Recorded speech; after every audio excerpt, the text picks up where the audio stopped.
રાજકોટ શહેર કોંગ્રેસ ટીઆરપી અગ્નિકાંડને લઈને 5 દિવસીય વિરોધ કાર્યક્રમો યોજવા જઈ રહી છે। આજે ત્રિકોણબાગ ચોકથી કોંગ્રેસ મનપા સુધી રેલી યોજવાની છે। તે પહેલા જ કોંગ્રેસના આગેવાનો અને કાર્યકરોની અટકાયત કરાઈ છે। જનરલ બોર્ડ પહેલા કોંગ્રેસના મનપાના ઘેરાવ પહેલા પોલીસે કોંગ્રેસના કાર્યકરોની અટકાયત કરી હતી, જેમાં રાજકોટ જનરલ બોર્ડમાં મામલો ગરમાયો હોવાનું સામે આવ્યું છે।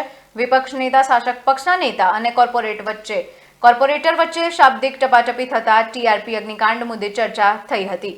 આ ચર્ચા કરવા બાબતે વિપક્ષ નેતાની માંગ પણ ઉઠી છે।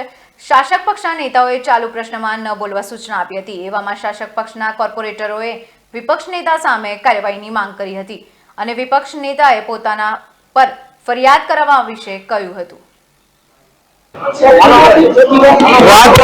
રાજકોટ મહાનગરપાલિકાના મેયર જે રાજકોટના પ્રથમ નાગરિક છે, જનરલ બોર્ડમાં કહેવામાં આવ્યું તમારા આ પ્રશ્ન પછી તમને સાંભળવામાં આવશે, તમારા પ્રશ્નો લેવામાં આવશે અને એની ચર્ચા કરવામાં આવશે।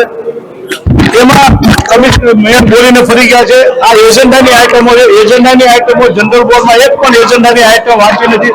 એ હકીકતમાં બંધારણની રીતે વિરુદ્ધ છે। આ જે